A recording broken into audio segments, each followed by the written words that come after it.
दोस्तों नमस्कार। जीवन युग के इस यूट्यूब चैनल पर मैं आप सभी का स्वागत करता हूं। आशा करता हूं आप सकुशल होंगे, स्वस्थ होंगे। तो आज हम बात करने जा रहे हैं सदी के महानायक अमिताभ बच्चन जी की। आशा करता हूं आप शुरू से आखिर तक जुड़े रहेंगे और चैनल को लाइक, शेयर और सब्सक्राइब करना नहीं भूलेंगे। तो बात करते हैं शुरुआती दौर से। इलाहाबाद उत्तर प्रदेश कायस्थ परिवार में जन्मे अमिताभ बच्चन के पिता डॉक्टर हरिवंश राय बच्चन प्रसिद्ध हिंदी कवि थे, जबकि उनकी मां तेजी बच्चन अविवाहित भारत के कराची शहर से संबंध रखती थी, जो कि अब पाकिस्तान में है। आरंभ में अमित जी का नाम इनकलाब रखा गया था, जो भारतीय स्वतंत्रता संग्राम के दौरान प्रयोग किए गए प्रेरक वाक्यांश इनकलाब जिंदाबाद से लिया गया था।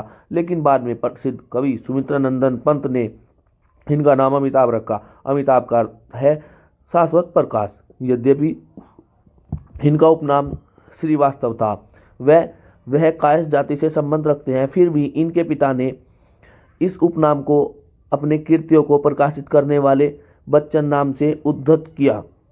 यह उनका उपनाम ही है जिसके साथ उन्होंने फिल्मों में एवं सभी सार्वजनिक परियोजनाओं के लिए उपयोग किया। अब यह उनके परिवार के समस्त सदस्यों का उपनाम बन गया है। अमिताभ हरिवंश राय बच्चन के दो बेटों में बड़े हैं। उनके दूसरे बेटे का नाम अजिताभ है। इनकी माता तेजी बच्चन की थिएटर में गहरी रुचि थी।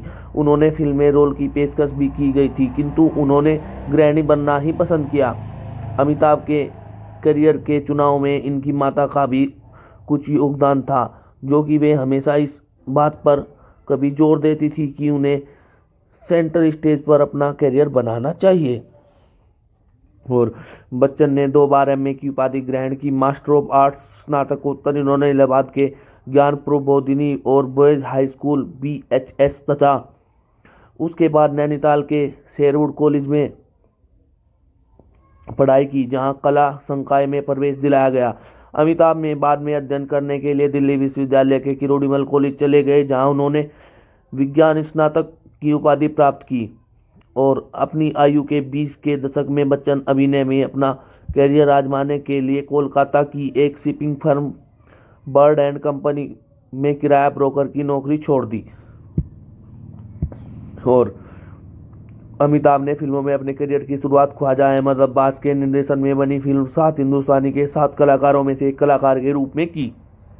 और उत्पल दत्त, मधु और जलाला आगा जैसे कलाकारों के साथ अभिनय करके फिल्म ने वित्तीय सफलता प्राप्त नहीं की, पर बच्चन ने अपनी पहली फिल्म के लिए राष्ट्रीय फिल्म पुरस्कार में सर्वश्रेष्ठ नवागंतुक का पुरस्कार जीता। इस व्यावसायिक और समीक्षित फिल्म के बाद उनकी एक और आनंद नामक फिल्म आई, जिसमें उन्होंने उस समय के लोकप्रिय कलाकार राजेश खन्ना के साथ काम किया। डॉक्टर भास्कर बनर्जी की भूमिका वाले बच्चन ने कैंसर के एक रोगी का उपचार किया, जिसमें उनके पास जीवन के प्रति बेवकूफ़ी और देश की वास्तविकता के प्रति उसके दृष्टिकोण के कारण उसे अपने प्रदर्शन के लिए सर्वश्रेष्ठ सहायक कलाकार फिल्मफेयर पुरस्कार मिला। इसके बाद अमिताभ ने परवाना में एक मायूस प्रेमी की भूमिका निभाई, जिसमें इसके साथी कलाकारों में नवीन निश्चल, योगिता बाली और ओम प्रकाश थे।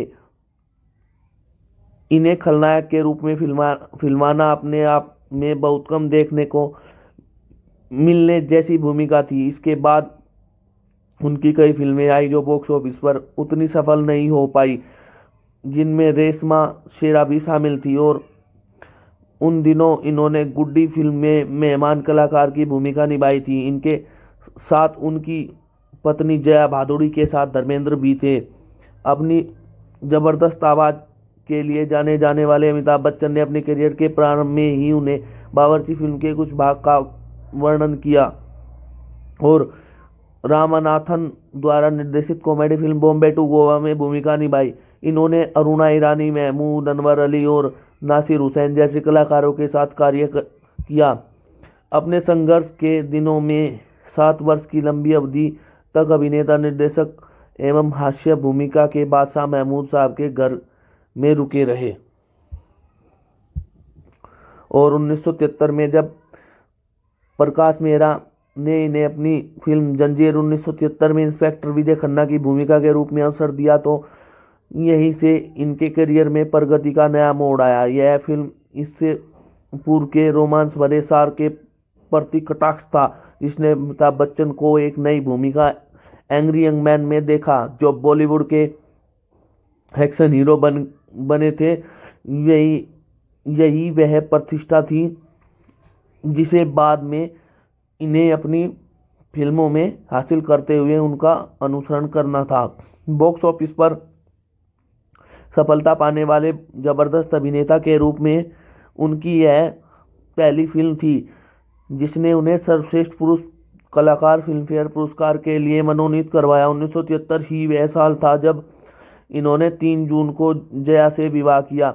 इसी समय ये दोनों ने केवल जंजीर में बल्कि एक साथ कई फिल्मों में दिखाई दिए, जैसे अभिमान, जो कि इनकी शादी के केवल 1 मास बाद ही रिलीज हो गई थी। बाद में ऋषिकेश मुखर्जी के निर्देशन तथा वीरेश चटर्जी द्वारा लिखित नमक हराम फिल्म में विक्रम की भूमिका मिली, जिसमें दोस्ती के सार को प्रदर्शित किया गया था।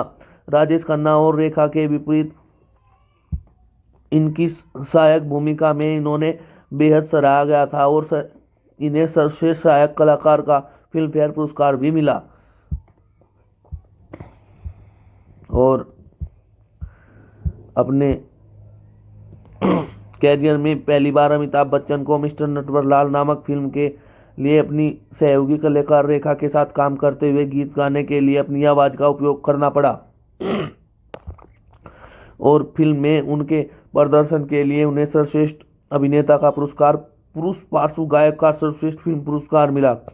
इन्हें काला पत्थर सर्वश्रेष्ठ अभिनेता का पुरस्कार दिया गया और इसके बाद राज खोसला द्वारा निर्देशित फिल्म दोस्ताना में दोबारा नामित किया गया, जिसमें इनके सह कलाकार शत्रुघ्न सिन्हा और जीनत अमन थी। दोस्ताना फिल्म और इन्होंने यश चोपड़ा की नाटकीयता फिल्म सिलसिला में काम किया, जिसमें इनकी सह कलाकार के रूप में इनकी पत्नी जया और अफवाहों में इनकी प्रेमिका रेखा थी। और इस युग की दूसरी फिल्मों में राम बलराम, शान, लावारिस और शक्ति जैसी फिल्में शामिल थी, जिन्होंने दिलीप कुमार जैसे अभिनेता से उनकी तुलना की जाने लगी थी।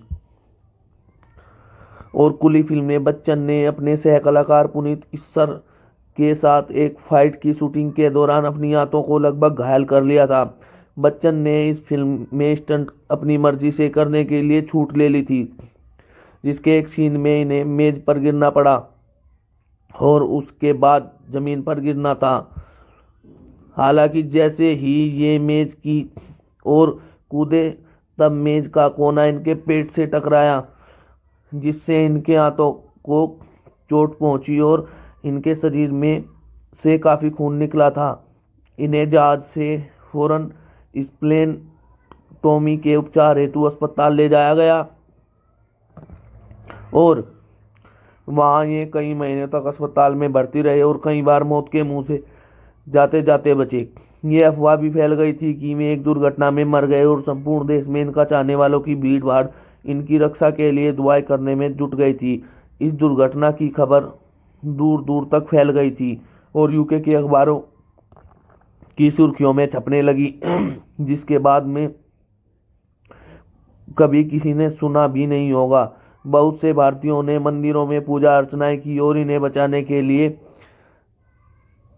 अंग अर्पण किए और बाद में जहां इनका उपचार किया जा रहा था उस अस्पताल के बाहर इनके चाहने वालों की मीलों लंबी कतारें दिखाई देती थी, जिस पर भी इन्होंने ठीक होने पर कई महीनों के लिए उस साल के अंत में एक लंबे अरसे के बाद पुनः काम करना आरंभ किया और यह फिल्म रिलीज हुई। आंशिक तौर पर बच्चन की दुर्घटना के असीम प्रचार के कारण बॉक्स ऑफिस पर यह बहुत ज़्यादा सफल रही।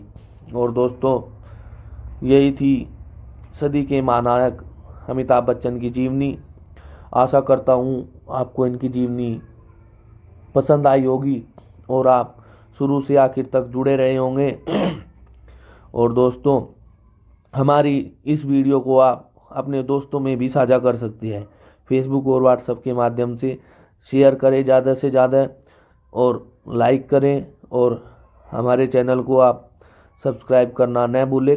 हम प्रतिदिन किसी अभिनेता या नेता या किसी व्यक्ति विशेष की जीवनी लेकर आपके समक्ष आते रहेंगे।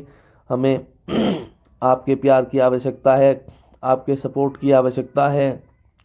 तो आप हमें हद से ज़्यादा सपोर्ट करें और प्यार करें, जिसके लिए हम प्रतिदिन वीडियो बनाते रहें। और दोस्तों, अब ज़्यादा न बोलते हुए मैं अपनी वाणी को विराम दूंगा और आप सभी हमारे चैनल को लाइक, सब्सक्राइब और शेयर करें। धन्यवाद।